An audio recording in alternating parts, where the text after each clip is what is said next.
Hey everyone, thanks so much for taking time to check out this video. I do apologize in advance for the ridiculous mustache. I had to play Weekend Warrior this weekend, and I know it's ridiculous, and we're just going to carry on regardless. All jokes aside, for today's presentation, we will once again be addressing a common misconception regarding SKS pattern carbines, this one addressing a large batch of Chinese Type 56 carbines sold by the North Carolina-based distributor Classic Firearms, and the alleged connection between that batch and the Vietnam conflict. Before diving into the subject, I'd like to offer a brief disclaimer acknowledging what separates this video from some of my similar presentations.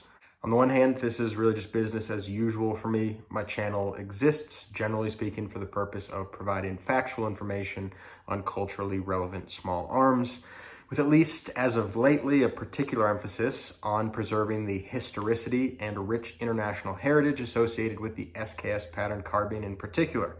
And this video is not an exception to that trend. On the other hand, it is worth noting that many of the misconceptions I tackle on this channel are rooted in apocryphal gun shop lore, chat room commandos that overestimate their own knowledge base, and Cold War era prejudices. This particular myth is different in the sense that it clearly stems from a fairly recent advertisement published by a specific firearm distributor, Classic Firearms, which is still very much relevant in business and active in the marketplace today. I say all that to simply clarify that my intention is not to create controversy or settle a personal grievance with a business which, if nothing else, provides firearm enthusiasts with gainful employment. For full disclosure, I've been a customer of Classic Firearms on several occasions, and I would rate each of those transactions as having met or exceeded my expectations. Two rifles you see in the background are both rifles which were purchased by myself from Classic Firearms, and quite frankly, they're super nice rifles that I'm grateful were made available to me at what I consider to be a fair price. Additionally, I did consult with a good friend and former Classic Firearms employee in creating this presentation such that I could represent the facts of the situation as accurately and dispassionately as possible. Although I suspect that the YouTube algorithm would probably reward me for taking a more inflammatory stance, I'm going to do my best to give Classic Firearms the benefit of the doubt. I'm not here to bash anyone. I'm simply here to do what I've always tried to do, which is to provide accurate information for the betterment of the firearm collecting community to which I belong. So without further ado, let's talk about exactly what happened and why it matters. Sometime around early 2019, Classic Firearms began listing multiple large shipments of Chinese Type 56 carbines. This was pretty exciting for a lot of us because, as many of you probably know, Chinese military weapons have been exceedingly difficult to import since the sanctions of 1993. Given these political restrictions, enthusiasts like myself immediately recognized that these shipments had to have been coming from Albania. I say enthusiasts, but let's be clear, this wasn't exactly forensic detective work on our part. It's fairly obvious. First of all, Albania is pretty much the only country which any of us know about which has significant stockpiles of import-eligible Chinese weapons. Most countries with significant stockpiles of Chinese weaponry are what we might call adversary nations and therefore ineligible to export to the United States.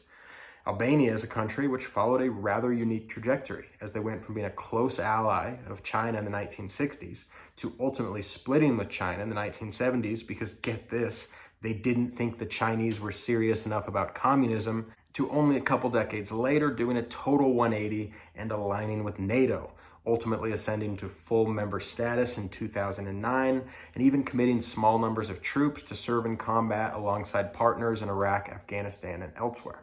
I'm sure this will be discussed at greater length in a future video. The point is that we don't have a lot of allies that have warehouses stuffed full of Chinese materiel, and Albania is certainly the first that springs to mind. Now, even if that wasn't enough, there were still some super obvious additional giveaways. Quite a few of the Type 56 carbines being sold by Classic had distinctly Albanian features, like bayonets, magazines, and bolt carriers, not to mention the fact that like 10% of them literally had trench art written on them in the Albanian language. Either way, pretty much everyone agrees today that these rifles did indeed come from Albania. Whether they were being sold by Classic, Bud's Gun Shop, JG Sales, Sportsman's Warehouse, or whoever else, they all came out of the same Albanian warehouses. Here's the problem, however. Classic Firearms was the first to bring them to market on a large scale, and Classic either didn't know where they came from or blatantly lied about it. We'll talk a little bit more about the distinction between those two possibilities in a bit, but for the moment, what really matters is that they failed to correctly represent these items to consumers. So let's look at how Classic did choose to advertise these rifles using their own words, screenshotted from their own listing, which to this day is archived on their website. We'll start with this sentence here. This small group of rifles was stored in neutral country for over 20 years before being granted an exception for import and is now here at Classic Firearms for sale to you. First of all, it's probably prudent to note that they say it's a small group of rifles, which, if you will forgive the pun, is a bit of a classic misleading sales technique, which creates false urgency by minimizing supply. When they say small group, it might be natural to imagine a few dozen or even a few hundred rifles. But when we consider that this listing has over 2,200 posted reviews, combined with the fact that on average only 5 to 10 consumers review their purchases, we can pretty safely assume that they had at least 10,000 of these things and quite possibly multiple times that over again. That said, that's not what we're here to talk about. They are far from the only company to use sales techniques like that, and ultimately that's not within the purview of my historically oriented channel. What we really are looking at here is the fact that they said a neutral country, without specifying what that neutral country happened to be. In fact, in the more than 12 paragraphs of elaborative product description, not to mention the supplementary advertising material, much of which was video, you will not see the word Albania one time. You will see something in its place, however, so let's look at that now. These are all very early rifles, i.e. pre-Vietnam to early Vietnam era rifles, which probably saw use in that conflict.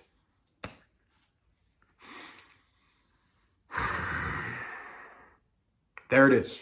It's one of the most tired and obnoxious tropes in the curio and relic world, which is the old half-baked Nam connection. So let's be clear here for a second. The US-Vietnamese War was obviously a conflict of enormous significance and indeed is probably the best example of the Chinese Type 56 carbine being successfully fielded in accordance with the People War Doctrine, which allowed it to achieve relevance deep into the 20th century. There are large numbers of Type 56 carbines which are known or reasonably suspected to have seen use in this war, and these are pieces of enormous cultural value which carry painful lessons that we have an obligation to continue learning from. With that said, Vietnam is not the only historically interesting event that an SKS pattern carbine can be associated with, and it's really only interesting if it's true. The problem is that there's absolutely no reason to believe that these rifles saw use in Vietnam, but rather an abundance of evidence suggesting that they did not. Yes, China sent a lot of weapons to Vietnam.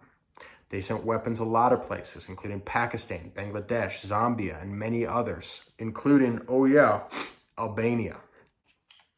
Here's my old Palestinian Liberation Organization Type 56 carbine. This was captured in Lebanon by the IDF.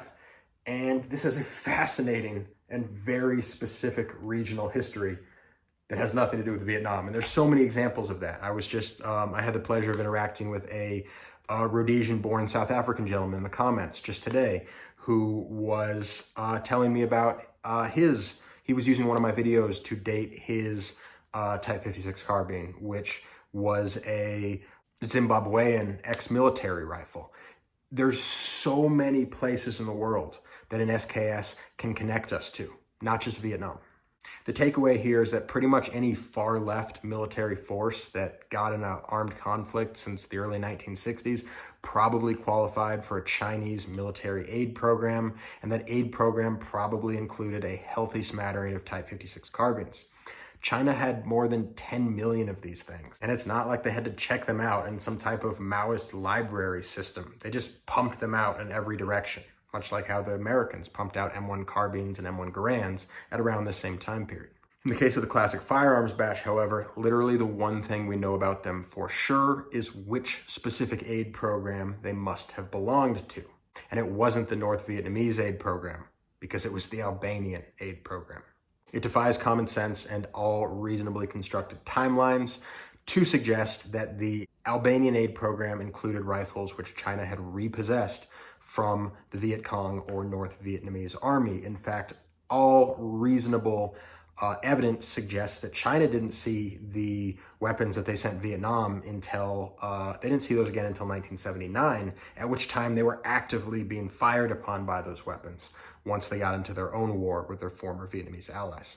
So why does all this matter? Listen, I know I might be ranting a little bit at this point, but this just flies in the face of everything that I truly value about firearms. These are not trivial collector's items. They are material history, intrinsically linked to the very real suffering and death of people that were no less human than you or I. I believe with all my heart that if we choose to engage in the collection of items that were used to kill real people, people whose wives and children may well still be walking this earth today, we have an obligation to tell those stories as accurately as we are able.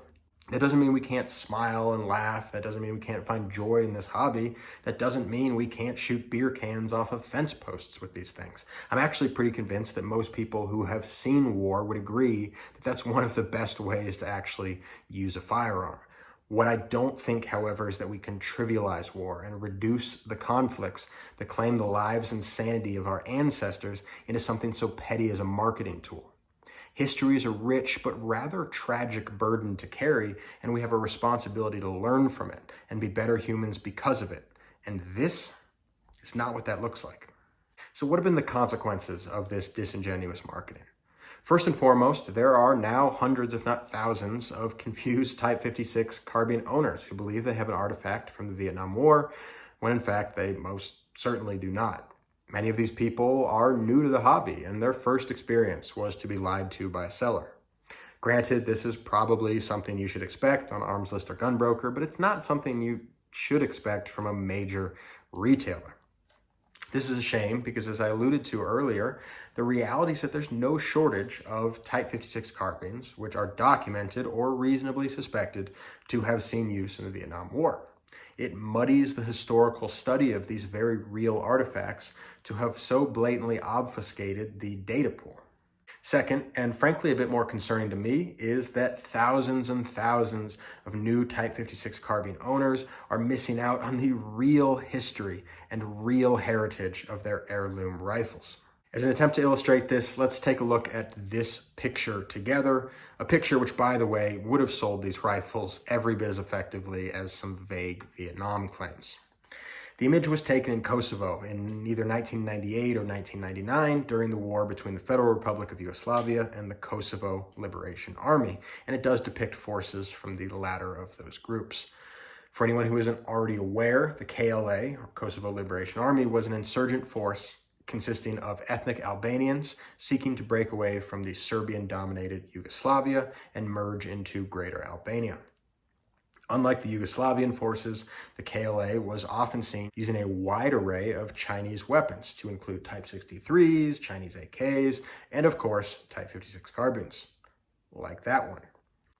Speaking of that rifle, as something of an aficionado of the platform, if I were to look at that closely, I would say, to my eyes, that looks like a 1965, if I had to guess, a 10 million serial number, State Arsenal 296, Triangle 26 marked, Type 56 carbine.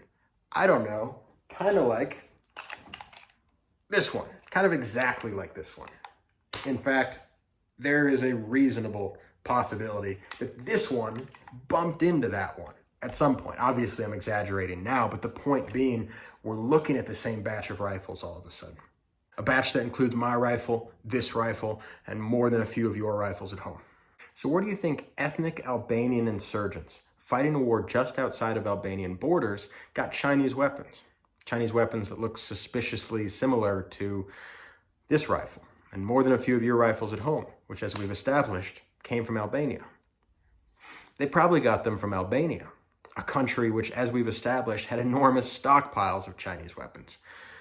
What do you think happened to those weapons after that war ended? Sure, we can acknowledge that the ones that were actually in combat are probably the ones that are most likely to have been lost, or destroyed, but is it crazy to think that some of them found their way back to the stockpiles that they were obviously drawn from?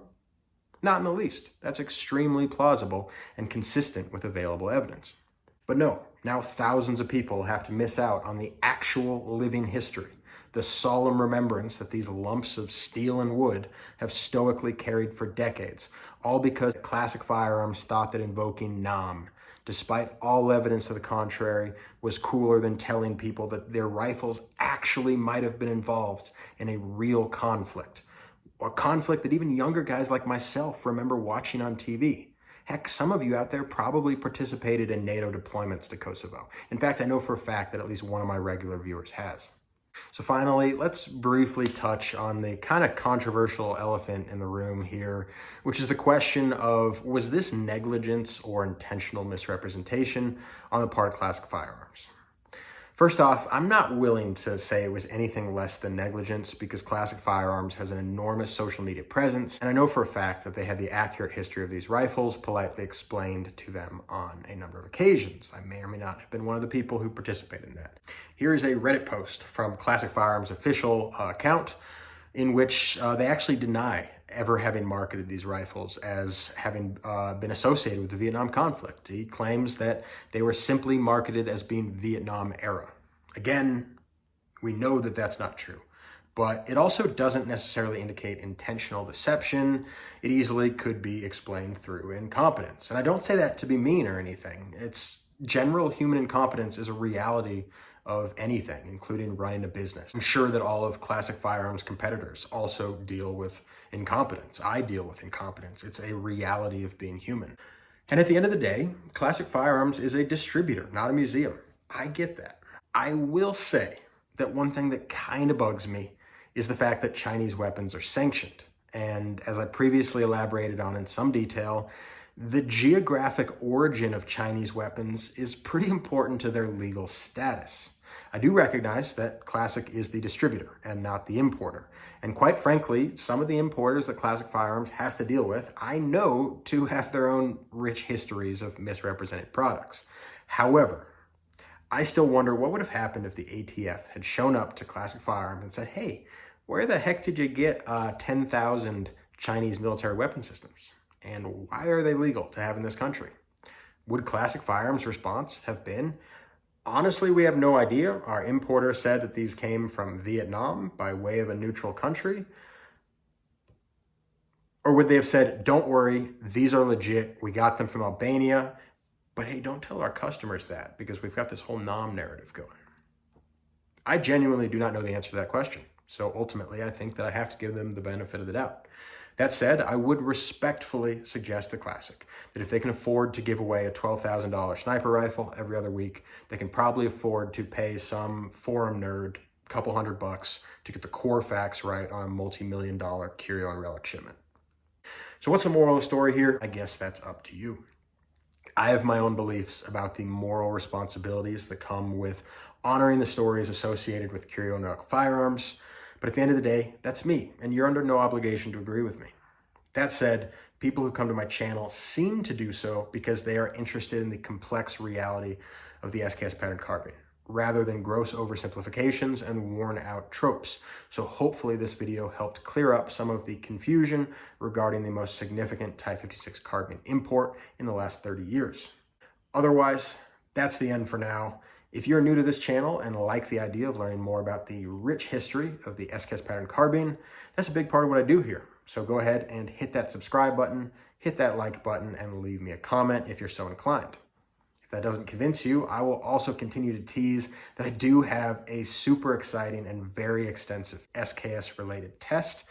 I'm hopefully going to be filming that tomorrow. That test might be done, edited, and ready to post, but I'm not going to post that until I get to 1,000 subscribers. You look down here or here, wherever it is, I'm close. We'll get there.